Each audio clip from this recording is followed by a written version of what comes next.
la lista de los fármacos que se mencionan. ¿Sí me escuchan, verdad? ¿Sí están allá?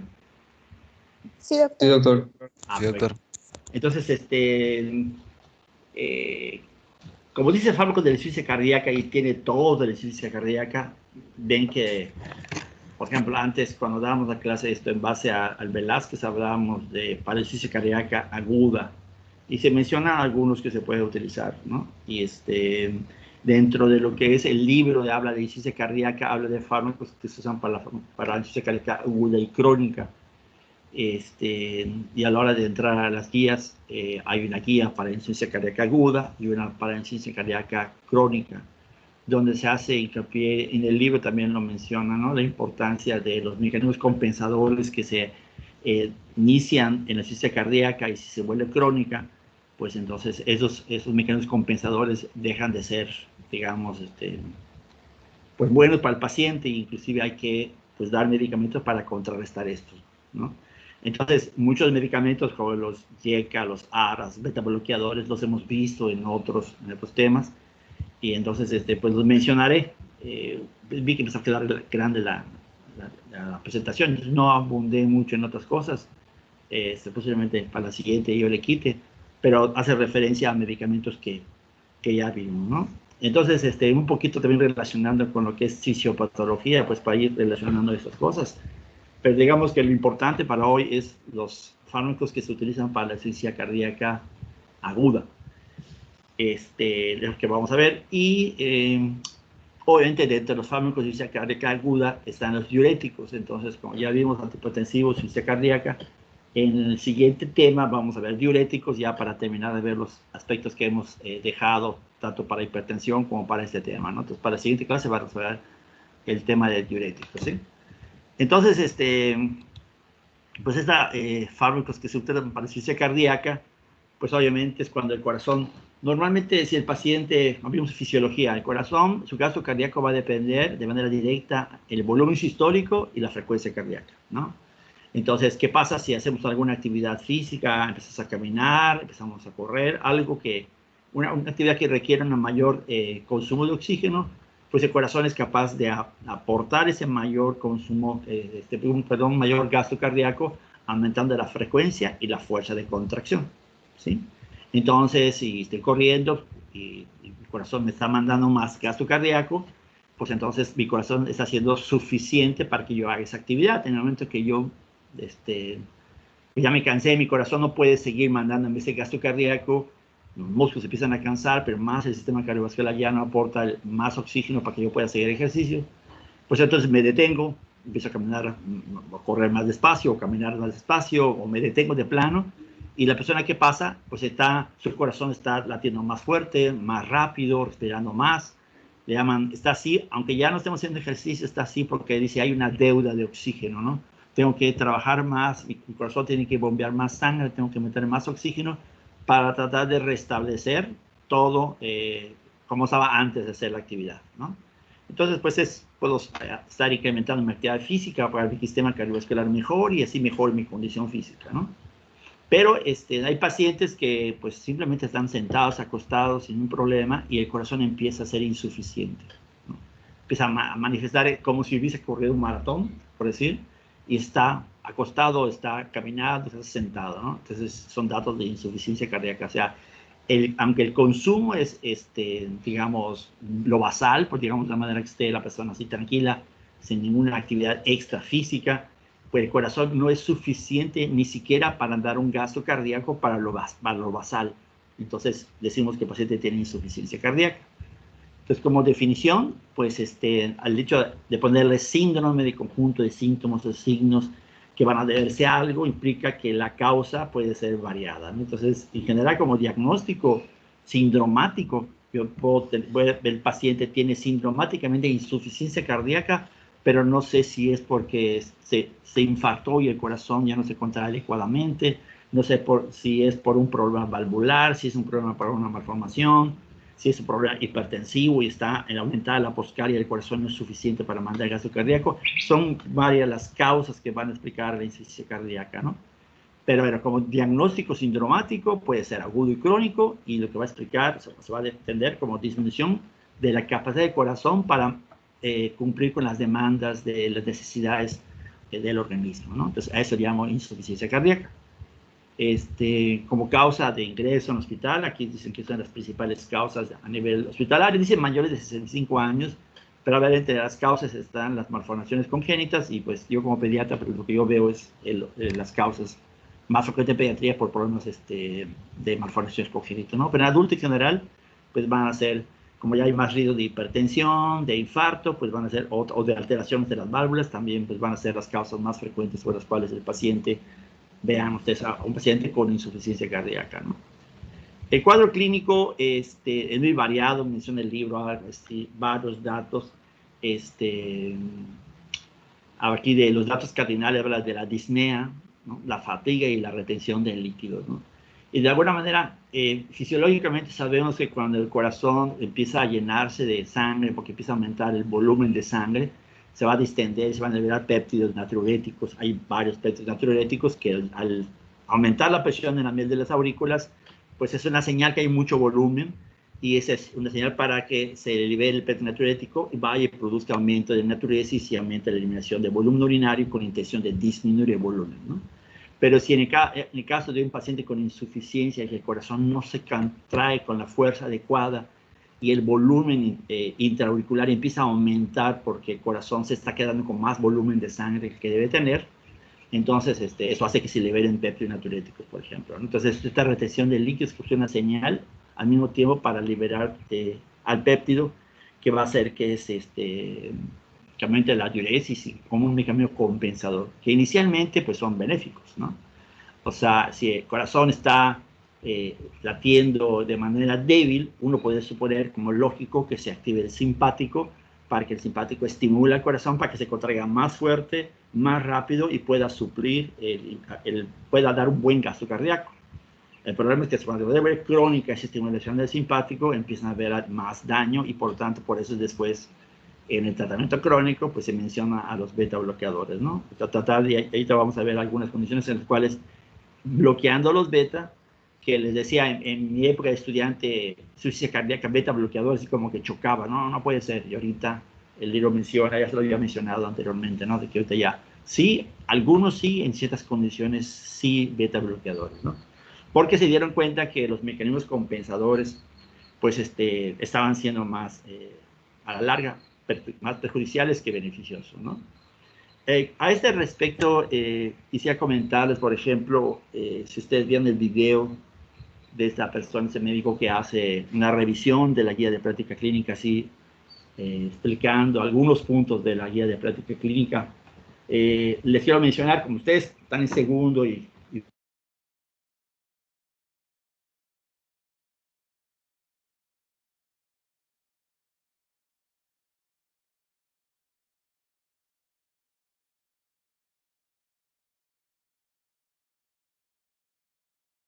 en un libro de texto, ¿sí? Si se dan cuenta, cuando ya lees la guía es como que ya leíste el tema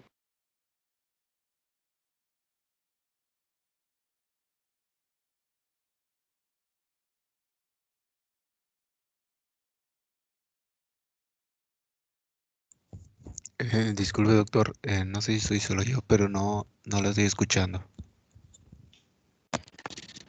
Creo No sé, que ¿los demás me escuchan? No me escuchan. Se corta se te mucho. corta la Sí, doctor, se escucha, pero se corta. Ah, caray. A ver, déjeme, déjeme, déjeme pido que no utilicen la línea en mi casa, a ver, dame un chance. A ver si es eso.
A ver, vamos a ver si así, ya me, que me quedé.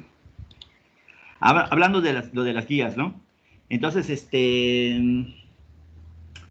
pero digo, no está mal que las vean si no han todavía estudiado insuficiencia cardíaca y no han leído temas de medicina interna. Yo creo que es bueno que las vayan conociendo. Mis sugerencias, conforme vayan allá en la área clínica y vean una patología, revisen si hay guía de práctica clínica y ojéenla nada más. Vamos que las conozcan, que vean qué dice, porque después es así como que, digamos, base importante para el examen de residencia, ¿de acuerdo? Entonces no lleguen al servicio social y con las que sean la primera vez que lo conozcan, entonces siempre lean, ¿no? Por ejemplo, me llama la atención cuando hablan en la guía, hablan del patrón de hemodinamia, ¿no? Si el paciente está seco y frío, húmedo y caliente. Y si se dan cuenta, lo menciona rápidamente la persona, pero es interesante la manera en que se pone, porque de alguna manera te ayuda. Ya cuando manejas toda la fisiología y todo, es más fácil comprenderlo y te puede orientar a qué hacer, ¿no? Entonces, por ejemplo, habla del paciente que tiene insuficiencia cardíaca, como que distingue dos cosas, seco o húmedo. ¿Alguien me quiere decir qué entendió con seco y húmedo? ¿A qué se refiere?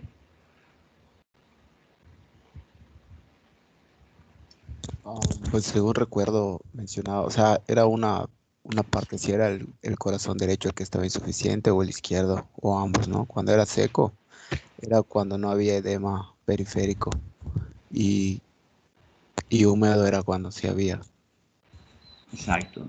Esa, de alguna manera, yo me voy a ubicar, por ejemplo, es que el cuadro clínico del paciente con insuficiencia cardíaca, lo van a ver en el libro de texto, se refiere a que puede ver datos de falla cardíaca del lado derecho o del lado izquierdo, ¿sí? Si recordamos el lado derecho, cuando hay falla del lado derecho, pues entonces hay una sobrecarga de líquidos en la periferia, porque cuando la sangre llega al ventrículo derecho, como no bombea bien el ventrículo derecho, pues entonces empieza a haber retención de líquidos en la periferia y entonces a eso le llaman como húmedo, ¿sí? Y cuando hay datos de falla del lado izquierdo del corazón, la sangre no bombea adecuadamente a las arterias, pues hay hipoperfusión. Y si hay hipoperfusión, pues hay frialdad de las extremidades. Entonces, el hecho que digan seco y caliente quiere decir que el paciente tiene datos de insuficiencia cardíaca, pero tiene una buena perfusión, o sea que no hay así una afectación importante y seria en cuanto a la función del ventrículo izquierdo. Y si está seco, quiere decir que tampoco del ventrículo derecho. O sea, como te decía, hay niveles de insuficiencia cardíaca. Puedes tener ya datos de insuficiencia cardíaca, pero no necesariamente tienes que tener ya todos los datos. Y como punto importante, ya ven que menciona como que el pivote clave para hacer el diagnóstico diferencial son los niveles de péptido natriurético B, ¿no? Y el propéptido, por ejemplo, si tiene menos de 100 o si tiene más de 100 y más de 300, ¿no? Como que ese que hay como diagnóstico ya para decir si hay aumento de líquidos y el corazón ya se empieza a sobrecargar, aumentan los niveles de péptido natriurético y ese como que es el diagnóstico para la insuficiencia cardíaca, como para tener como marcador tiene o no tiene insuficiencia cardíaca, porque podría deberse a otras cosas, ¿sí? Entonces ya después pasa, si falla el ventrículo derecho, empieza a haber edema, entonces empieza dice, está húmedo, pero está caliente. ¿Qué significa? Hay retención de líquidos, pero el ventrículo izquierdo todavía está funcionando. Entonces, si está húmedo, hay mucho líquido y el ventrículo izquierdo está funcionando, pues lo que hay que hacer es ayudar que el ventrículo izquierdo no tenga tanta sobrecarga. ¿Y qué voy a darle para que no tenga tanta sobrecarga al paciente si tiene falla del ventrículo derecho? ¿Qué dirían ustedes? ¿Cuál sería el manejo?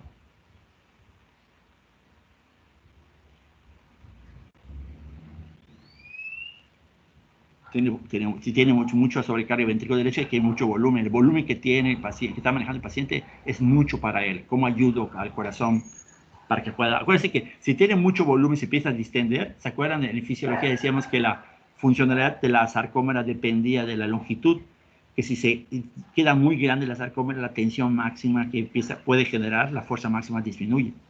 Entonces hay una longitud apropiada para la sarcómera para que se pueda contraer. Si hay mucho volumen, ¿cuál sería el manejo para ese paciente? ¿Podría ser un diurético?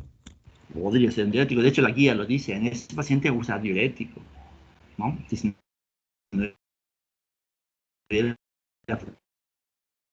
sea, ya sabemos que debe estar aumentado el péptide natriurético, pero pone un diurético para que aumente la diuresis y eso evita sobrecarga. Y después el paciente, porque el C ya puede haber fallas de tanto del lado derecho, o sea, el paciente sigue húmedo, pero además ahora está frío porque tiene una hipoperfusión, porque el ventrículo izquierdo ya no está mandando un buen gasto cardíaco para sangre, las arterias, tengas una buena perfusión. Entonces allá vamos a usar un inotrópico positivo, un fármaco que aumente la fuerza de contracción. ¿Sí? Entonces, yo les digo, el video es un resumen, visítenla, revísenla, conózcanla, y más todavía cuando vean la práctica clínica, y vayan revisando. Y yo, algunos puntos tal vez no se entiendan claramente en este momento, y en la medida que ustedes lean insuficiencia cardíaca como tema en cardiología, pues puedan revisar lo que dicen las clínicas y las guías y reconozcan y repasen. Bueno, ahora van a estar pasando los medicamentos, cómo actúan, pero ahora como el cuadro clínico y qué hacer o qué no hacer y qué complicaciones puede tener el paciente, ¿no? Los datos cardinales dice disnea, fatiga y retención de líquidos, ¿no? Hay más, ¿no? Por ejemplo, si dice, si hay falla del lado derecho, la sangre no tiene una buena perfusión, va a ir regurgitación yugular. Y regurgitación yugular, que yo vea que las venas yugulares estén distendidas, es porque la sangre en la aurícula, la presión de la aurícula derecha y ventrículo derecho debe estar aumentado y por eso aumenta la presión de las venas. Y esto también va a pasar, si aumenta, va a haber hepatomegalia o edema de extremidades. ¿Sí? El edema pulmonar va a ser por falla del ventrículo izquierdo y la hipoperfusión, si hay bajo gasto cardíaco, ya el fatiga es porque no hay un buen gasto cardíaco, ¿no? Disnea ya empieza a haber compresión pulmonar y entonces empieza a hablar del datos de la falla del lado izquierdo, ¿no? Pero digamos ahorita como cardinales son estos, y lo pongo por hecho de retención de líquidos, ¿no? Y esto es de fisiología, lo que habíamos visto, ¿se acuerdan? En esta gráfica se ve la relación entre la tensión máxima que puede generar el músculo cardíaco en función de la longitud. Y decíamos, pues, no debe irse ni muy cortita la longitud ni muy larga, ¿no? Entonces, si normalmente estamos en este punto, por decir, de ascenso, ¿qué significa? Que si aumenta la longitud de la sarcómera, no sé, de 0.6 a 0.8, 0.9, si aumentó, ¿por qué aumentó la longitud? Porque el ventrículo, el músculo cardíaco recibió más sangre. Y si recibe más sangre, por el principio de Frank-Starling sabemos que si se destiende, el corazón va a ejercer una fuerza mayor y se va a contraer más fuerte. Entonces, por eso es que puede aumentar el gasto cardíaco conforme vaya aumentando el retorno venoso, pero al principio dice hasta de cierto límite, ¿no? Llega un aumento a cierta longitud de donde ya, aunque lo sigan distendiendo más la longitud de la sarcómera, no es capaz de producir una mayor tensión. Y incluso, dice, si se empieza a estirar más la sarcómera, la longitud empieza a ser cada vez mayor, la tensión máxima que empieza el ventrículo izquierdo, el ventrículo en general, pues va a ser menor, el corazón va a ser menor la tensión que puede hacer. Por eso, si el paciente tiene falla del lado derecho, está distendido, no se contrae bien, si disminuye el volumen, digamos que está en esta longitud porque tiene mucho volumen, pues como le demos un diurético y bote el líquido,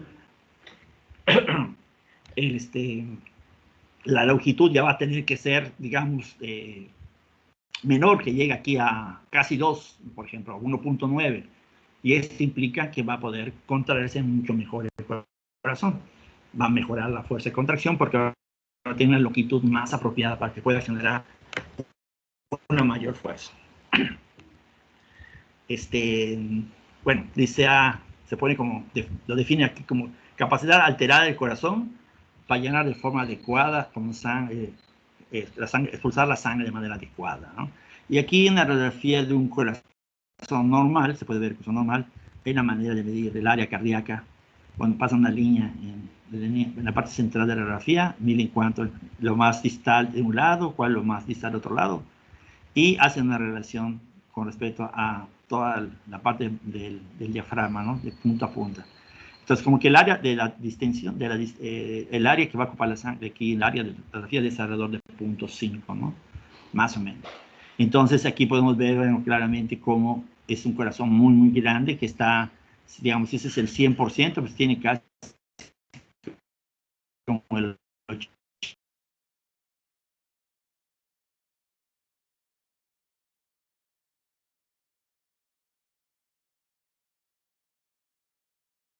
Disculpe, doctor, se está trabando otra vez.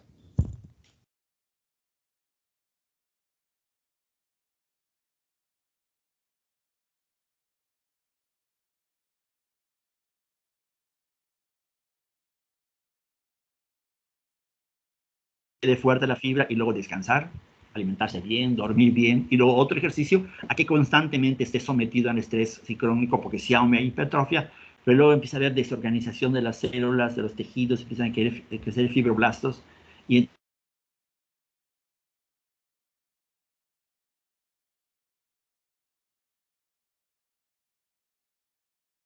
entonces se vuelve gran Doctor, se le Doctor, está se cortando sigue de nuevo. trabando No se mucho. escucha. consecuencia sobre la tensión máxima que puede generar. Doctor, Dice, a menudo se acompaña de aumento de volúmenes anormales, tanto de volumen sanguíneo y de líquido intersticial. Empieza a haber aumento de retención de líquido, como ya dijimos. Las causas de esa insuficiencia cardíaca puede ser por problemas de aterosclerótico. Las arterias empiezan a quedar duras y eso puede producir hipertensión. Puede haber hipertensión por vasoespasmo, por cualquier otra cosa que no sea una aterosclerosis, un problema valvular y les decía las causas congénitas, ¿no? Entonces, siempre que tenemos un paciente con insuficiencia cardíaca, y se menciona en el libro, ¿no? Si tiene insuficiencia cardíaca y tiene choque cardiogénico, si tiene insuficiencia cardíaca y tiene hipertensión, si tiene insuficiencia cardíaca y tiene una angina, ¿sí? Entonces el manejo va a cambiar de acuerdo a la comorbilidad. Entonces, digamos que primero, o sea, que lo que debemos de pensar es primero hacer el diagnóstico sindromático. ¿Tiene insuficiencia cardíaca? ¿A qué es? No lo sé. Esa sería otra parte de estudiar a qué se debe. Entonces, si sé que el paciente es hipertenso, está tomando medicamentos, lo dejó de tomar, o le tomo la presión, no está elevada la presión y todo, y por la edad, pues entonces es más probable que esa insuficiencia cardíaca sea por un problema hipertensivo. Si además de eso le tomo un electro y tiene datos de un infarto, pues insuficiencia cardíaca secundaria al infarto. ¿Sí? Entonces ya el manejo, ¿se acuerdan? Voy a usar beta bloqueadores, pues sé que si está infartado y uso un beta bloqueador, pues disminuye el infarto. Pero tiene insuficiencia cardíaca, ¿lo puedo utilizar? Pues sí, se menciona que se puede utilizar, pero con cuidado y a dosis bajas, ¿no? Para estar vigilando la respuesta, ¿sí? Entonces, a donde voy de que vamos a ver una partecita de insuficiencia cardíaca y de todo, pues digamos, es saber entender la fisiopatología básica de insuficiencia cardíaca, qué medicamentos se pueden utilizar para entenderlo, pero mucho cuando el paciente está grave, estamos hablando de que entra a una terapia intensiva donde hay cardiólogos manejando a esos pacientes y estamos hablando de tercer nivel, ¿no? Entonces, bueno, entenderlo. Aquí mencionan, dice, respuestas fisiológicas compensatorias. ¿Qué es lo que pasa cuando hay insuficiencia cardíaca? Dice, la presión venosa aumenta y eso disminuye el gasto cardíaco. Ya habíamos dicho, y lo que menciona la guía como para diagnóstico, aumento de péptidos natriuréticos. Entonces se distiende la aurícula y empieza a liberar péptidos para que un intento de producir natriuresis y vasodilatación para tratar de compensar que hay esa sobrecarga de líquidos que está detectando el corazón. Pero dice, si baja el gasto cardíaco, pues baja la presión arterial. Como reflejo de la disminución de la presión arterial, sabemos que los vasoreceptores, al sentir baja la presión, aumenta la actividad simpática.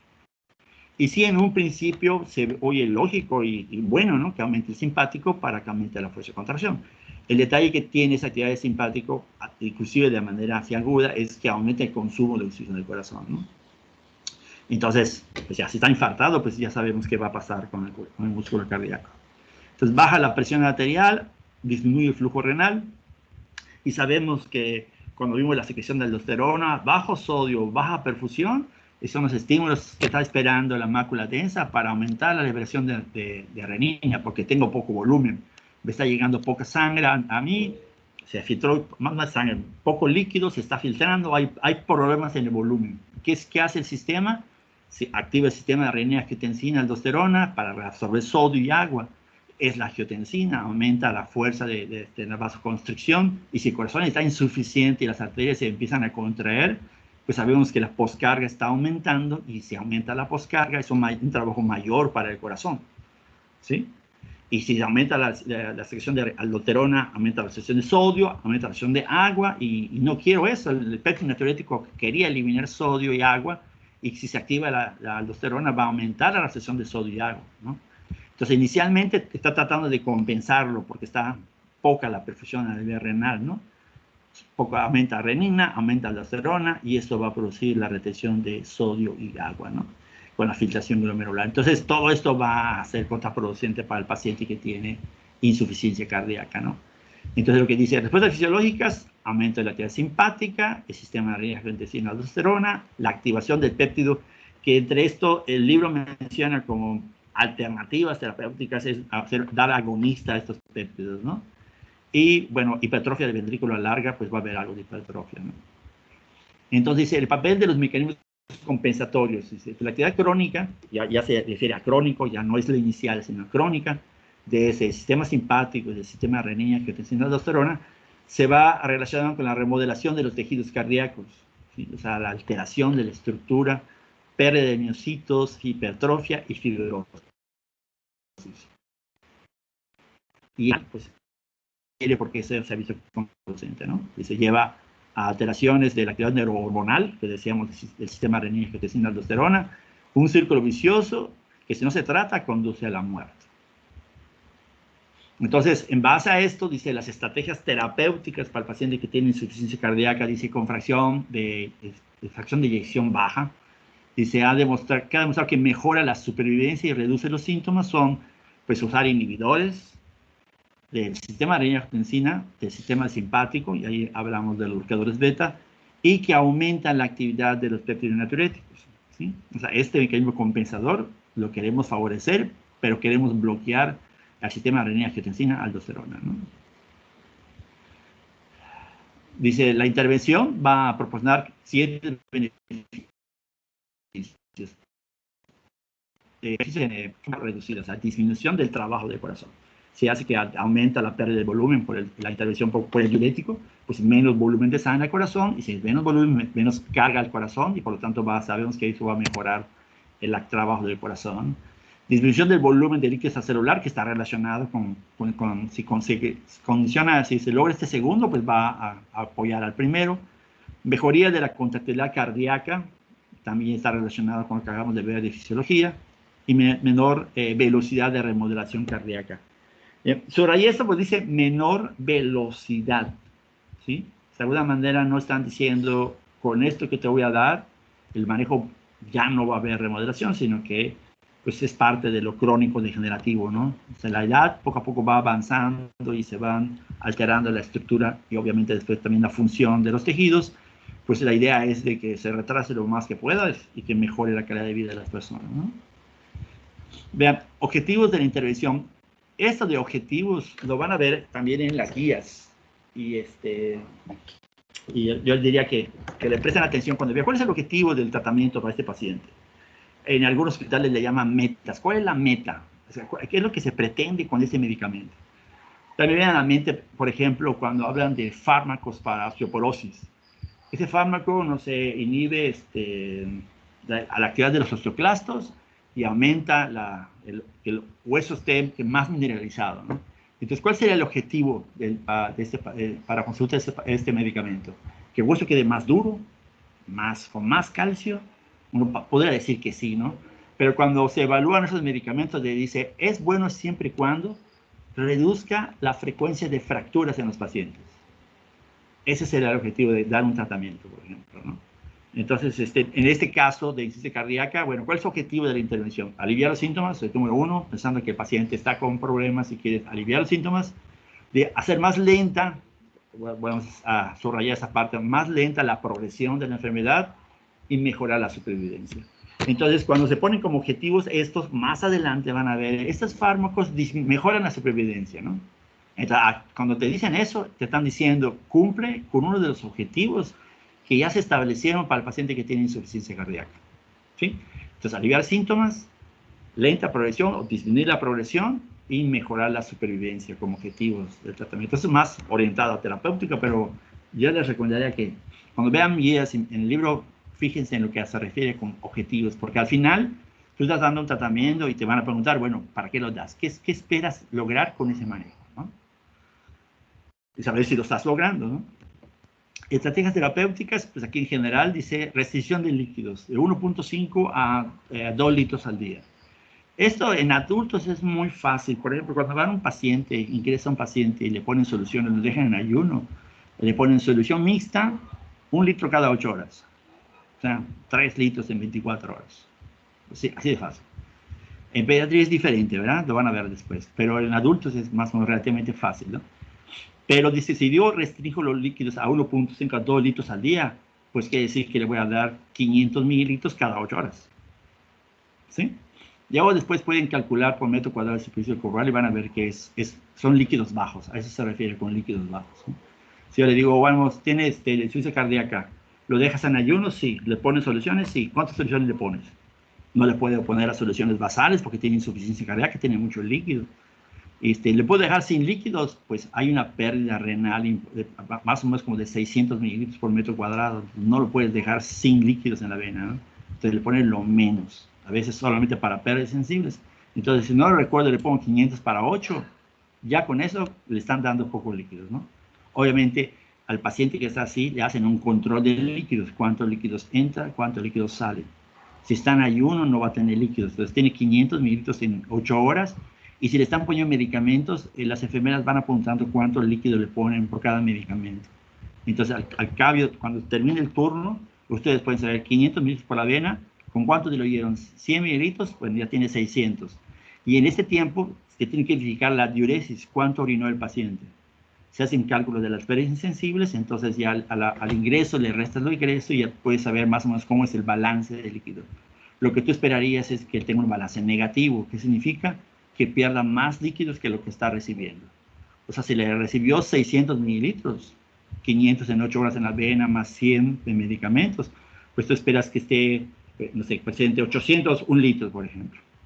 Sí, vamos a decir, son 600 de ingresos y orinó 1 litro, entonces quiere decir que tiene un balance negativo de 400, perdió 400 mililitros, porque le estás dando diurético, porque estás con sobrecarga de líquidos, ¿no? Y así habrá que vigilar el control de líquidos y el cuadro clínico del paciente, ¿de acuerdo? Dice, ingesta baja de sodio. ¿Por qué se pide una ingesta baja de sodio? ¿Cuál sería la razón fisiológica en un paciente que tiene insuficiencia cardíaca, ingesta baja de sodio? Porque la reabsorción de sodio también reabsorbe agua, ¿no? Exacto, si le doy más sodio, va a aumentar la osmolaridad en el líquido, en el plasma, en la sangre, ¿no? Y si aumenta la osmolaridad, sabemos que eso va a aumentar la retención del líquido, ¿no? Entonces dice menos de 2 gramos, ¿no? 2 miligramos al día. Tratar el trastorno conmórbido, porque algo lo llevó a insuficiencia cardíaca, ¿sí? No tiene insuficiencia cardíaca, ese es mi diagnóstico y nada más manejo insuficiencia cardíaca, no. Sí, cierto, inicialmente das manejo sindromático, bueno, pero ¿por qué está con insuficiencia cardíaca? Sería el tratamiento a esa comorbilidad. ¿Qué está pasando? Si tiene algún otro problema, o si es diabético, si tiene insuficiencia renal, pues se va complicando las cosas, ¿no? Pero bueno, recordar que tenemos que ver las otras comorbilidades que puede tener. Y bueno, dice piedra angular y los diuréticos, ¿no? Vamos a ver los diuréticos para el miércoles. Entonces, en estos medicamentos que puse en la crónica, ¿no? Entonces, lo que vamos a ver es la toxina, los agonistas, los receptores dopaminergics, dopa, dobuta, linona, levosimenol no lo menciona, vamos a mencionar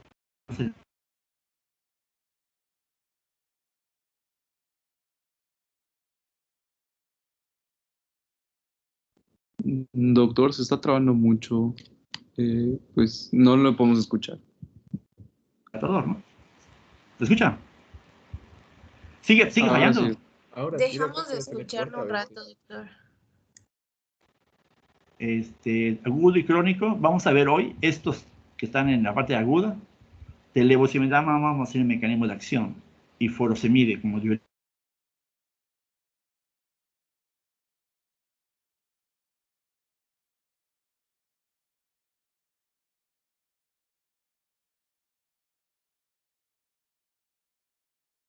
Va a depender de la situación. Si no son los que tienen insuficiencia cardíaca, le voy a dar hidralazina y isosorbide, ¿no? Porque el isosorbide, los nitratos, ¿se acuerdan? A dosis terapéuticas para angina, ¿se acuerdan qué dilataba? Arterias o venas. Está hablando de nitroglicerina y isosorbide. ¿Qué dilata? ¿Se acuerdan? Venas, ¿no? Venas. Las grandes venas para disminuir la precarga y las arterias coronarias. sea, es capaz de dilatar las arterias coronarias. Y puede dilatar las arterias, pero aumentando la dosis. Entonces, ¿cuándo voy a dar isosorbide para producir dilatación en arterias?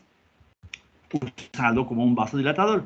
En un paciente que tiene insuficiencia cardíaca y tiene aumentada la presión arterial, tiene aumentada la poscarga. Entonces, ¿qué hago? Pues hago que dilaten las arterias para que al disminuir la poscarga, aunque el corazón esté latiendo débil, pues disminuye la poscarga y puede aumentar el gasto cardíaco porque tiene menos resistencia de la salida de la sangre. Entonces son en algunas situaciones donde van a poder usar vasodilatadores. Y la espironolactona es un diurético ahorrador de potasio, ¿sí? Entonces furosemid, pues bloquea, es un diurético de asa, que vamos a ver, bloquea la reabsorción de sodio, pero favorece que pueda salir potasio. Entonces, no quiere decir que cuando den furosemide va a tener hipopotasemia, pero a la larga puede funcionar eso. Entonces van a ver que hay pacientes que tienen furosemid y espironolactona. Baja un poquito la dosis de furosemid, le agregan espironolactona que ahorra potasio, y su mecanismo de acción de la espironolactona es ser un antagonista de la aldosterona. ¿Y por qué se pone espironolactona aquí en la crónica? Porque queremos bloquear el sistema renina-angiotensina-aldosterona, pues lo bloqueo usando inhibidor de la enzima convertidora de angiotensina o usando un antagonista de los receptores de angiotensina. Pero otra alternativa también es bloquear a la aldosterona. Y si la aldosterona reabsorbe sodio y agua y aumenta la excreción de potasio, pues entonces cuando yo doy espironolactona, pues se inhibe la excreción de potasio y por lo tanto mantiene potasio en la sangre, lo que no hace con el furosemid. Aparte que el furosemid tiene una acción de producir dilatación de las venas pulmonares, ¿no? Por eso se queda aquí en el cuadro agudo. Aquí no lo puedes poner, pero bueno, el cuadro agudo son este tipo de medicamentos. Entonces, se dan cuenta, todos esos que están aquí, a excepción de los diuréticos, en el manejo crónico ya lo vimos, podríamos limitarlo nada más a esta parte aguda, ¿no? Entonces, mencionaré algunas cosas nada más, pero digamos que lo parte importante aquí es el manejo agudo para la insuficiencia cardíaca, ¿no? La idea de ponerlos todos es para que desde ahorita tengan una visión de agudo y crónico. El manejo es diferente, que lo que hay que bloquear en el crónico, y cuando vean IECAS en antihipertensivos lo relacionen también con fármacos para la insuficiencia cardíaca, pero como manejo crónico, por lo que ya vimos en cuanto a sus mecanismos compensadores, ¿no? Ok, entonces en la insuficiencia cardíaca aguda, primero vamos a ver a los inotrópicos, ¿no? Como inotrópicos están los glucósidos digitálicos, los agonistas beta y los inhibidores de la fosfodiesterasa, ¿no? Y son inotrópicos, había el concepto de inotropismo, cronotropismo, ¿no? Y son inotrópicos, se llaman inotrópicos a los que aumentan la fuerza de la contracción. Todo va a girar alrededor de aumentar el calcio en el citoplasma. Y ya sabemos que el calcio se une a la troponina C, el músculo cardíaco, para aumentar la fuerza de contracción. Aquí nomás no lo modifiqué, esto lo voy a poner al final. Pero los fármacos que pueden precipitar o exacerbar una insuficiencia cardíaca, que deben de evitarse en la medida de lo posible, ¿no? En general, antiinflamatorios no esteroideos, obviamente, hay unos IECAS, unos inhibidores de la COX que obviamente si inhiben el sistema prostaglandina, están inhibiendo las sustancias vasodilatadoras, pero también pueden producir vasoespasmo, ¿no? Y aumento de la resistencia periférica, ¿no? El alcohol como tal, ¿no? Hay sedación y una activación. Los bloqueadores del calcio también pues van a estar bloqueando la entrada de calcio. Es un fármaco. Pero los antiarrítmicos de alguna manera inhiben la despolarización, inhiben la entrada. ¿Cuáles son los antiarrítmicos? Bloquean el sodio, están bloqueando la despolarización. Bloquean, como los bloqueadores del canal de calcio, pues disminuye la función, ¿no? Los receptores beta que también quedan la función cardíaca, ¿no? Por eso es que algunos antiarrítmicos pues podrían precipitar un cuadro de insuficiencia cardíaca, ¿no? Pero veremos después. Entonces, de los inotrópicos positivos, dice, pues lo más importante se refiere a que cómo actúan, pues aumenta la concentración de calcio en el citoplasma. Eso va a aumentar la contractibilidad, y si aumenta la contractibilidad, sabemos que aumenta el gasto cardíaco, que ya habíamos dicho que se debe a volumen sistólico y frecuencia cardíaca, ¿no? Entonces, si aumenta la fuerza cardíaca, quiere decir que el volumen sistólico aumenta, pues va a aumentar el gasto cardíaco. Dice, todos los inotrópicos positivos en insuficiencia cardíaca con una fracción de eyección reducida se han relacionado con una menor supervivencia. Dice. Una menor. Todos los inotrópicos positivos se han relacionado con una menor supervivencia. ¿Se acuerdan? Era uno de los objetivos que aumentara la supervivencia. Y estos hay una menor supervivencia. Y esto lo ponen así porque uno podría decir, si me quedo con la idea simple de que el corazón no se contrae bien, pues le doy un agonista, un inotrópico que aumenta el calcio y que se contrae bien, pues eso es lo que yo pretendo con el paciente. Pues inicialmente, en la forma aguda que tiene los síntomas, pues me ayuda porque reduce los síntomas. Pero ¿qué tal con respecto a la supervivencia? Si yo le sigo dando nada más inotrópicos, ¿el paciente mejora la supervivencia? No, no mejora la supervivencia. Por eso es que fue necesario investigar qué medicamentos se pueden dar.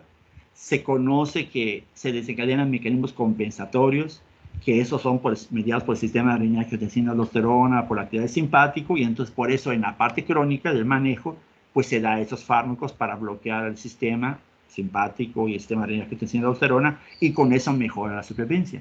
Pero digamos que los inotrópicos, pues sí síntomas, pero no supervivencia. Entonces era como que un manejo incompleto de alguna manera, ¿no?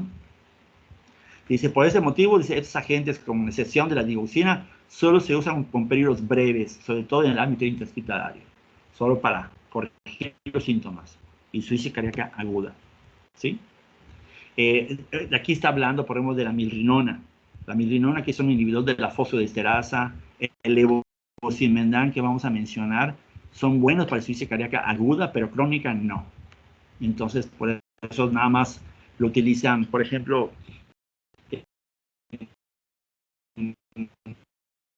en pediatría de 6A, 6B, y lo van a operar y el paciente toma digoxina de manera así crónica.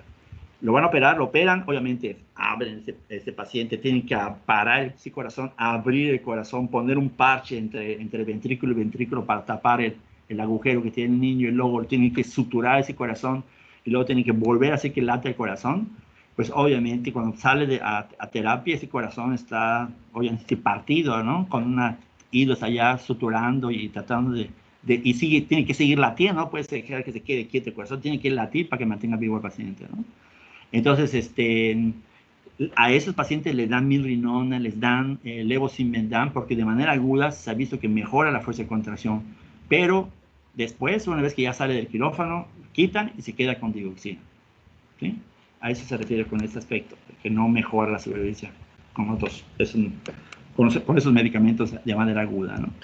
Esto, hablando de los inotrópicos, empezamos con los glucósidos digitálicos, la digoxina, ¿no? Y esta, pónganse en la figura porque vean, este es el logotipo del Instituto Nacional de Cardiología Ignacio Chávez. En su logotipo tienen esta plantita, y esa plantita pues es esta, es la digital lanata, ¿no? Que es supuestamente de estas hojitas, de esas flores donde se obtiene la digoxina. Entonces es tan importante para la cardiología que tiene su escudo, es un árbol, que a eso se refiere, ¿no? Su mecanismo de acción, pues si se regula la concentración de calcio citosólico, obviamente si lo que hace aumentar la fuerza de contracción, esa regulación de la concentración es que aumente el calcio libre en el citoplasma, ¿no? Y esto sabemos que va a producir aumento de la fuerza de contracción y la inhibición de esa regulación neurohormonal. Vamos a ver de esto. No se sabe muy bien. Aquí menciona la figura, dice. Su mecanismo de acción es inhibir la sodio-potasio ATPasa, ¿sí? Desde cuenta, estaba hablando de que aumenta el calcio, pero su mecanismo de acción es inhibir la sodio-potasio ATPasa. Si inhibe la sodio-potasio ATPasa, pues no es que la bloquee por completo, pero inhibe su actividad, entonces la célula empieza a quedar con más sodio que el que debe de tener y con menos potasio. Sigue habiendo más sodio afuera que adentro, pero ahora ya hay un poquito más de lo que debe de haber, ¿sí? Este aumento de la concentración de potasio, pues la diferencia que debe haber entre dentro y fuera, pues empieza a reducir, porque empieza a haber más aquí dentro de la célula. Y este cotransporte, menciona que este cotransporte lo que hace es meter sodio y sacar calcio. Como la diferencia de sodio extra fuera y dentro disminuyó, porque ahora el sodio hay mayor sodio dentro porque está inhibida la sodio-potasio ATPasa, este sodio, al estar aumentado, pues entonces ya no disminuye la entrada de sodio por ese cotransporte. Y si disminuye la entrada de sodio, disminuye la salida de calcio. Y si disminuye la salida de calcio, pues entonces más calcio queda dentro del citoplasma y sabemos que eso va a favorecer a la contracción muscular. A este cotransporte que menciona su libro, no los quiero confundir, pero digamos que en el Velázquez lo menciona de manera diferente, ¿sí? Al revés de lo que acabo de decir, al revés de lo que dice este libro. Y desde hace tiempo he visto que ese mecanismo de acción lo manejan diferentes de libro al libro. Lo más probable es que depende del autor, pues le cree más a los que explican de esta manera que otros lo explican de otra manera, ¿no? Entonces, yo creo que lo más seguro es que existan los dos cotransportadores que hagan lo mismo. Al final, la inhibición de sodio de que al evitar que entre sodio evita la salida de calcio, pues es lo mismo que el otro mecanismo. Entonces no les quiero marear con el otro mecanismo, vamos a quedarnos con este texto, ¿de acuerdo? Pues para el final aumenta el calcio y va a aumentar el calcio para el libre para que pueda actuar. A esto, por ejemplo, agregando Velázquez, dicen que hay evidencias que también favorece la entrada de calcio, o sea, como que abre canales de calcio y facilita la entrada de calcio de líquido extracelular al líquido intracelular. Inclusive mencionan que es capaz de producir la liberación de calcio del sistema retículo endoplásico. O sea, que no solamente es la inhibición de la sodio-potasio TPasa, pero el libro menciona así como que como siempre, en todos los libros se coincide con esto, ¿no? Que es lo que hace la digoxina es inhibir a la sodio-potasio TPasa. Este aumento de la sodio-potasio va a aumentar la fuerza de contracción. ¿Se acuerdan estas gráficas? En cardio de fisio veíamos curvas de gasto cardíaco y había unas curvas descendentes de retorno venoso. Entonces, estas son las curvas de gasto cardíaco, que es lo normal, ¿no? Que se aumenta la presión telediastólica, ¿sí? La presión telediastólica es la precarga. Se aumenta la precarga. ¿Cómo aumenta la precarga? Porque aumenta el mayor volumen de regreso al corazón, pues la tensión, el gasto cardíaco va a ser mayor hasta que llegue a su máximo, ¿sí? Sin digoxina, pues tengo este punto de gasto cardíaco, y aquí está, digamos, se pone aquí a este nivel. So, cuando tienes un gasto cardíaco, que ya tienes síntomas de gasto cardíaco, ¿no? Como fatiga, por ejemplo. Entonces, sí, si aumenta la presión telediastólica, puede aumentar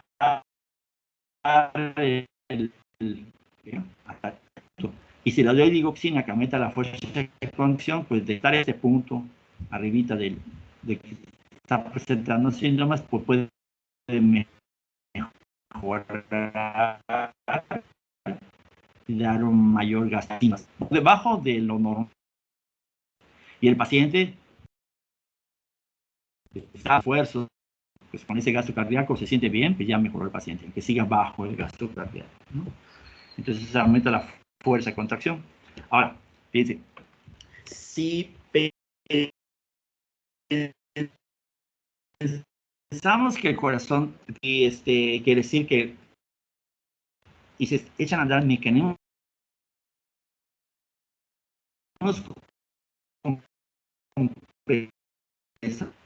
si está débil la fuerza de contracción, ¿qué le va a pasar a la frecuencia cardíaca? ¿Aumenta o disminuye? Disculpe, doctor, casi no se escucha, o sea, se traba mucho su Ricardo, audio y no se entendió la pregunta. A ver, sí, voy a tratar de repetirlo. ¿Se encuentra Ricardo Iván Sánchez?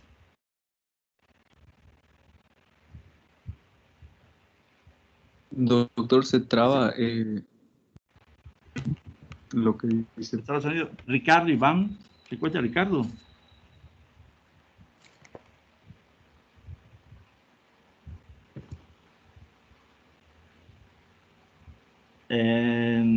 Nelson. ¿Se encuentra Nelson? ¿Me escucha, Nelson? Nelson, Sí. si el paciente tiene insuficiencia cardíaca, se contrae débil su corazón, ¿qué le va a pasar a su frecuencia cardíaca? ¿Qué le tiene que pasar a la frecuencia cardíaca para compensar la contracción débil? Tendría que aumentar. Tendría que aumentar la frecuencia cardíaca, ¿no? Entonces el paciente está cuando tiene insuficiencia cardíaca, tiene que aumentar la frecuencia, ¿sí? Ok, si quiere aumentar la frecuencia, entonces si yo le doy un medicamento como la digoxina, que aumenta la fuerza de contracción, aumenta el volumen sistólico, pues eso va a hacer que me aumente el gasto cardíaco. Entonces la frecuencia cardíaca, ¿qué esperarías encontrar con el uso de digoxina? Que ahora está aumentando la fuerza de contracción. ¿Qué le va a pasar a la frecuencia cardíaca?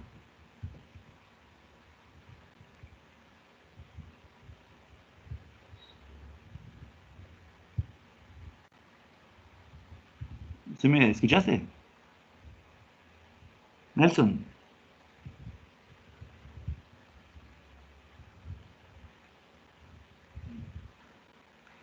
¿Alguien me escucha? Sí, sí se escucha, doctor. Sí se escucha. Nelson, ¿me escuchaste?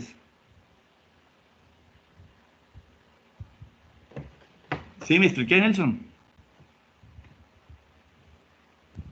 Doctor, no soy Nelson, pero creo que va a disminuir, ¿no? Porque ya está recuperado. Exactamente, va a disminuir porque aumentó para compensarlo, pero si ahora se contrae fuerte, pues va a disminuir la frecuencia cardíaca. Entonces yo esperaría que si doy digoxina, pues que baje la frecuencia cardíaca. Ahora, ¿cuál es la acción de la digoxina sobre el tono parasimpático? ¿Quién contestó hace ratito? ¿Quién eres la que me contestó? ¿Cómo te Yo, llamas? doctor. María ¿Cómo te Teresa. llamas? María Teresa.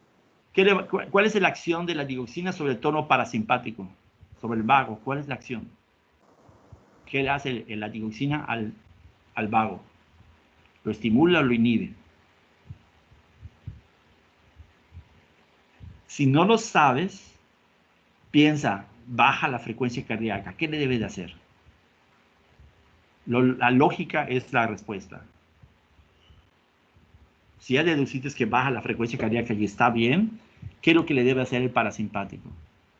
Que explique que baje la frecuencia. Lo estimula al parasimpático porque te relaja. Exacto, entonces la digoxina produce un aumento del tono vagal y hace lo contrario con la actividad simpática, disminuye la actividad simpática. Que ya dijimos que hasta cierto punto es bueno, ¿no? Vamos, como mecanismo compensador para que no bloquee tanto, ¿no? Entonces dice, cuando doy digoxina, dice, el tono vagal también aumenta, dice, por lo que disminuye tanto la frecuencia cardíaca como la demanda de oxígeno del miocardio. O sea, no solamente va a bajar la frecuencia porque ahora se está contrayendo mejor, sino también va a haber disminución de la frecuencia porque aumenta el tono vagal. Este hecho de que aumente el tono vagal, dice, ¿se acuerdan? Si aumenta el tono vagal es que libera más digoxina y tengo que recordar cuál es la distribución de los receptores de las fibras del parasimpático en el corazón. ¿Dónde se distribuyen preferentemente? María Teresa. ¿Te acuerdas? ¿Puede repetirme la pregunta una vez más, por favor, doctor? Sí, sí. ¿Cuál es la distribución de las fibras del parasimpático en el corazón? En fisio vimos que la distribución de las fibras del simpático es diferente a las fibras del parasimpático en el corazón. ¿Cómo se distribuyen las fibras del parasimpático? ¿Dónde llegan las fibras del parasimpático?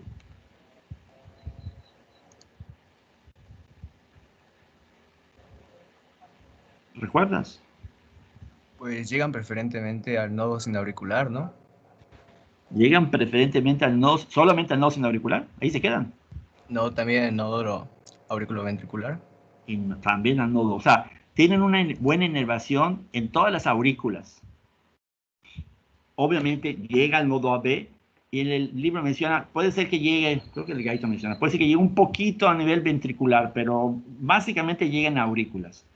Y decía, cuando se bloquea el tono parasimpático y corazón, lo que va a afectar es la frecuencia cardíaca, disminuye la frecuencia y no va a afectar en forma importante la fuerza, porque el gasto cardíaco, el llenado ventricular depende en un 80% del llenado directo de la sangre y las aurículas solo contribuyen con un 20%.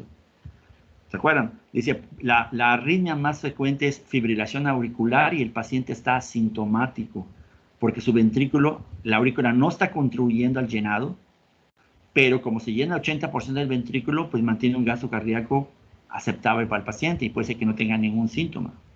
Entonces, la acción del parasimpático es más sobre la frecuencia que sobre la fuerza. Y es porque está distribuido básicamente en aurículas, llegando hasta el nodo AB. Por eso, lo que quiero es de alguna manera, hago esa relación para que tratar de que tome sentido este dato que estamos viendo, porque si no son como datos aislados que es muy difícil recordar por memoria, ¿sí? Si yo ya sé la distribución del parasimpático, ya sé que la digoxina aumenta el tono parasimpático, entonces ¿cuál va a ser el efecto? Pues va a bajar la frecuencia. No solamente porque aumenta la fuerza de contracción, sino porque aumenta el tono parasimpático. Yo sé que el tono parasimpático llega al nodo sinusal y baja la frecuencia. Pero como la distribución llega hasta el nodo AB, pues por eso puede hacer más lenta la conducción en el nodo auriculoventricular. Dice, útil para el paciente con fibrilación auricular. No hemos visto antiarrítmicos, pero cuando veamos antiarrítmicos, hay una clasificación de medicamentos antiarrítmicos que bloquean canales de sodio, canales de potasio, receptores beta y bloqueadores canales de calcio. Si se dan cuenta, muchos ya los vimos.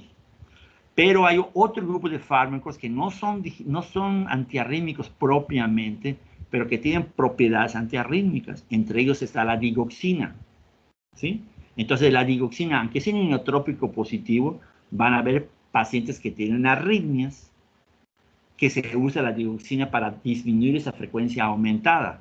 En arritmias auriculares o ventriculares, si su acción está aumentando el tono vagal, ¿en qué arritmias va a funcionar? ¿En las auriculares o en las ventriculares? Auriculares. En las auriculares, ¿de acuerdo? Entonces, todo tiene que ver con distribución de las fibras parasimpáticas en el corazón.